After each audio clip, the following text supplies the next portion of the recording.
अपने शासन के कार्यकाल के 9 वर्ष पूरे होने पर यदि मोदी सरकार अपनी उपलब्धियों को जोर शोर से रेखांकित कर रही है तो इसीलिए कि उसने इस अवधि में बहुत कुछ कर दिखाया है। इन 9 वर्षों में विकास की विभिन्न योजनाओं ने जहां देश की तस्वीर बदलने का काम किया है, वहीं जनकल्याणकारी योजनाओं ने जनता को लाभान्वित करने के साथ अपनी छाप भी छोड़ी है। विपक्षी दल और मोदी सरकार की रीति नीति से असहमत लोग कुछ भी दावा करें, इससे कोई इनकार नहीं कर सकता कि उसने अपनी योजनाओं का क्रियान्वयन कहीं बेहतर तरीके से किया है। कुछ योजनाओं ने तो मिसाल कायम की है, जैसे कि उज्ज्वला गैस सिलेंडर और जन धन योजना। इन योजनाओं ने करोड़ों लोगों के जीवन को बदलने का काम किया है। इन 9 वर्षों में देश में आधारभूत ढांचे का भी उल्लेखनीय और कुछ क्षेत्रों में तो अभूतपूर्व विकास हुआ है। देश के प्रत्येक हिस्से में आधारभूत ढांचे का जिस तेजी से विकास होता दिख रहा है, उसकी कोई भी अनदेखी नहीं कर सकता। सड़क, पुल, हवाई अड्डे, रेल मार्ग आदि जिस द्रुत गति से निर्मित हो रहे हैं, वे देश की तस्वीर बदलने का काम करने के साथ लोगों के दैनिक जीवन को सुगम भी बना रहे हैं।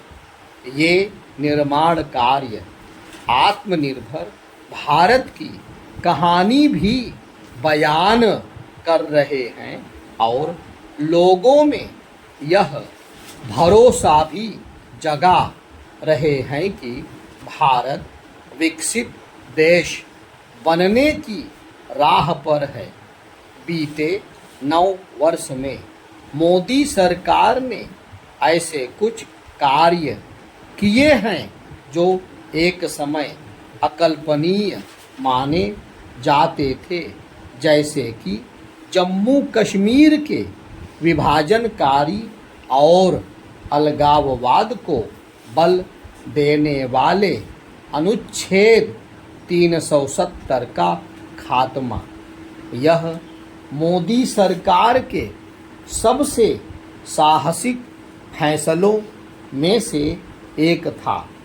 मोदी सरकार जहां घरेलू मोर्चे पर बहुत कुछ अर्जित करने में सफल रही, वहीं अंतर्राष्ट्रीय मोर्चे पर भी उसने अपनी नीतियों से छाप छोड़ी।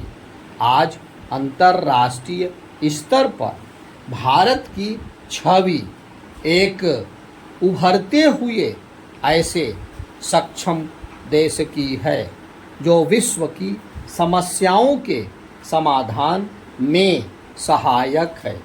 यही कारण है कि प्रत्येक देश भारत से संपर्क संवाद का इच्छुक है। अंतर्राष्ट्रीय स्तर पर भारत की महत्ता इसलिए भी बढ़ी है क्योंकि वह विश्व की 5वीं बड़ी अर्थव्यवस्था बन गया है। विशेष बात यह है कि वह सबसे तेज आर्थिक विकास वाला देश है और विश्व की तीसरी बड़ी अर्थव्यवस्था बनने की राह पर है। अपनी तमाम उपलब्धियों के बाद भी मोदी सरकार को कुछ मोर्चों पर अतिरिक्त ध्यान देने की आवश्यकता है, जैसे कि देश को न्यायिक सुधारों की अभी भी प्रतीक्षा है। निसंदेह प्रशासनिक सुधार भी अपेक्षित हैं। प्रशासनिक सुधारों को इसलिए सर्वोच्च प्राथमिकता दी जानी चाहिए क्योंकि देश की जनता को रोजमर्रा के भ्रष्टाचार से राहत नहीं मिली है। इसी तरह मोदी सरकार को बेरोजगारी के मोर्चे पर भी मुस्तैदी दिखाने की आवश्यकता